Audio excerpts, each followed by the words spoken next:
नमस्कार दोस्तों, मेरा नाम है विक्की सौरेन। मैं स्वागत करता हूं आप सभी का एक बार फिर से हमारे डिजिटल चैनल डिजिटल पे, जहां पर हम बिजनेसेस और स्टार्टअप से रिलेटेड बातें करते हैं। तो चलिए दोस्तों, बिना देर किए आज के बिजनेस न्यूज शुरू करते हैं। सबसे पहले न्यूज निकल के आ रही दोस्तों दिल्ली के सीएम अरविंद केजरीवाल जी की तरफ से। तो भाई उन्होंने ये कहा है कि अब वो दिल्ली में लॉकडाउन को अनलॉक की तरफ बढ़ रहे हैं धीरे धीरे, और जो कंस्ट्रक्शन एक्टिविटीज थे और फैक्ट्री की जो बंद हुई थी, क्लोजिंग हुई थी, वो 31 मई से सारे रीओपन हो रहे हैं। तो उनका कहना ये है कि केसेस में जो डिक्लाइन हो रहा है, और सही में केसेस में तो डिक्लाइन हम लोग देख ही रहे हैं, और हो सकता है कि होप्स हो कि सारे केसेस अब डिक्लाइन धीरे धीरे हो रहे हैं तो स्थिति भी ठीक हो जाए। तो इसीलिए अरविंद केजरीवाल जी ने ये स्टेप लिया कि 31 मई से सारे उनकी कंस्ट्रक्शन एक्टिविटीज और जो भी फैक्ट्रीज जो बंद हुई थी वो सारे 31 मई से रीओपन हो जाए दिल्ली के अंदर। तो आगे देखते हैं हमारे और कौन कौन से गवर्नमेंट आगे आते हैं अनलॉक की प्रक्रिया में। अगली न्यूज निकल के आ रही है दोस्तों टाटा सन्स के सब्सिडरी फर्म टाटा डिजिटल की तरफ से। तो भाई आपको पता होगा कि टाटा डिजिटल ने एक्वायर किया था ग्रोसरी फर्म बिग बास्केट को, वो भी मार्च के अंदर ही, और सीसीआई ने भी इसे अप्रूव किया था कि वो उन्होंने ये एक्विजिशन की है। लेकिन खुल के नहीं आया था दोस्तों कि उन्होंने कितनी परसेंट की स्टेक ली है इसमें, और कितने अमाउंट का इन्वेस्टमेंट किया उसके लिए। तो अभी ये खुल के आया दोस्तों सामने, तो इसलिए मैं आपको बता दे रहा हूँ कि टाटा डिजिटल ने जो इन्वेस्टमेंट की है उसमें वो 64.3% तक की इन्वेस्टमेंट की है, जो कि एक मेजोरिटी स्टेक के नाम से आ गया। और उन्होंने जो इसमें अमाउंट दिया है वो लगभग 9,500 करोड़ तक का है। तो मेजोरिटी स्टेक जो है वो टाटा सन्स के पास आ गई है बिग बास्केट की। अगली न्यूज निकल के आ रही है दोस्तों एमजी मोटर इंडिया की तरफ से। तो भाई उन्होंने हाथ मिला लिया है एडोरो से, जो कि एक बैटरी के यूसेज पे जो एंड ऑफ यूज होती है उनकी उसी मैनेजमेंट पे काम करती है ये एडोरो कंपनी, ठीक है।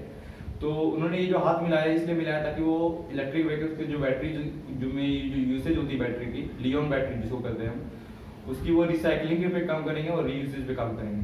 तो अच्छा चीज़ देखा जाए तो। अगली न्यूज निकल के आ रही है दोस्तों ट्रेडिंग की तरफ से। तो भाई इंडिया और सिंगापुर के बीच में जो ट्रेडिंग हुई है इस फाइनेंशियल ईयर 2021 में, वो लगभग $19 बिलियन से पार की है। मतलब देखा जाए तो ये $21 बिलियन के आसपास की बताई जा रही है अभी, लेकिन पूरा डाटा खुल के नहीं आया दोस्तों, इसलिए भी इसे $19 बिलियन के ऊपर रखा गया है और $21 बिलियन की डेडलाइन दी गई है। और वहीं अगर हम बात करें दोस्तों कि पिछले साल 2020 की फाइनेंशियल ईयर के अंदर, तो उसमें लगभग ये $23 बिलियन तक की हुई थी ट्रेडिंग इंडिया और सिंगापुर के बीच की। अगली न्यूज निकल के आ रही है दोस्तों कोविड-19 से हुए इम्पैक्ट की। तो centre monitoring for Indian economy जो बोर्ड है CMI, उन्होंने ये रिवील किया है कि 7.5 मिलियन जॉब लॉस्ट हुई है सिर्फ फरवरी से मई तक में। और ये दोस्तों हिस्ट्री की अब तक की सबसे ज़्यादा जॉब जो लॉस्ट हुई है वो अब तक की सबसे ज़्यादा है, क्योंकि जो पिछली बार जो क्राइसिस आया था 2007 से 9 तक के बीच में, उसमें लगभग 5 मिलियन तक की जॉब्स जो लॉस हुई थी। और अभी जो ये नया रिकॉर्ड बन गया देखा जाए तो, जिसमें 7.5 मिलियन लगभग जॉब लॉसेस हुई है। अगली न्यूज़ निकल के आ रही है दोस्तों API होल्डिंग्स की, जो फार्मेसी को ओन करती है, इंडिया की सबसे लार्जेस्ट जो फार्मेसी रिटेल स्टोर है उसको। तो वो अब अपनी IPO लॉन्च करने वाली है, और उन्होंने लगभग इसे रेस करने का जो टारगेट रखा है वो $1.2 बिलियन का टारगेट रखा है। और दोस्तों मैंने पिछले कुछ न्यूज़ में कवर किया था कि फार्मेसी जो है मिड लाइफ को भी एक्वायर की है। और अगली न्यूज़ निकल के आ रही है दोस्तों इंटेक फर्म एरोडिटस की। तो भाई अब वो भी $200 बिलियन फंडिंग रेज करने के लिए बात कर रहा है, और उसकी जो वैल्यूएशन हो जाएगी दोस्तों इसी के साथ $2.5 बिलियन की वैल्यूएशन हो जाएगी।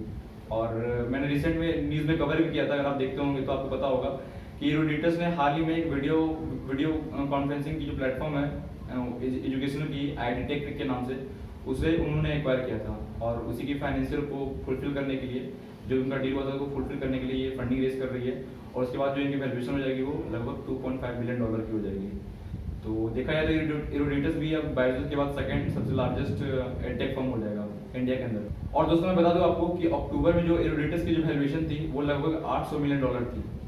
अक्टूबर की बात कर रहा हूँ मैं, अक्टूबर 2020 जो रिसेंट गई है, और अक्टूबर से अभी मई चल रही है, तो अक्टूबर से मई लगभग 6 से 7 महीने में इसकी जो वैल्यूएशन हो गई वो लगभग ट्रिपल हो गई है। $800 मिलियन अब आप देख रहे हो $2.5 बिलियन।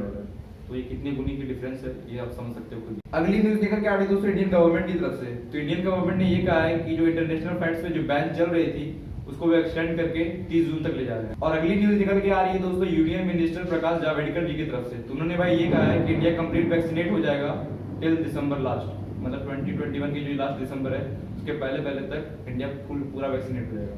तो देखते हैं कहाँ तक इंडिया सक्सेसफुल हो जाता है ये वैक्सीनेशन के ड्राइव में। अगली न्यूज निकल के आ रही है दोस्तों mobility startup get my parking की। तो भाई उन्होंने $6 बिलियन की फंडिंग उठा ली है, और जिसको लीड कर रहे हैं IVCAP वेंचर्स और IAN फंड। अगली न्यूज निकल के आ रही है दोस्तों डिजिटल स्पोर्ट्स फैन कोड की। तो भाई उन्होंने भी $50 मिलियन की फंडिंग उठा ली है अपने पेरेंट कंपनी ड्रीम स्पोर्ट्स से। अगली एक बहुत बड़ी न्यूज निकल के आ रही है दोस्तों दुबई की तरफ से। तो यूएई की कंपनी है अरेबियन चेन टेक्नोलॉजी के नाम से, तो उन्होंने एक अपना क्रिप्टो लॉन्च किया है दुबई कॉइन के नाम से DBIX, ठीक है। तो उनका जो प्राइसिंग जब लिस्ट हुआ था वो एक्सचेंज पे, तो उसका जो प्राइस था वो लगभग $0.17 था, और आप विश्वास नहीं करेंगे मात्र 24 घंटा में वो 1000% तक का प्राइस गेन किया है।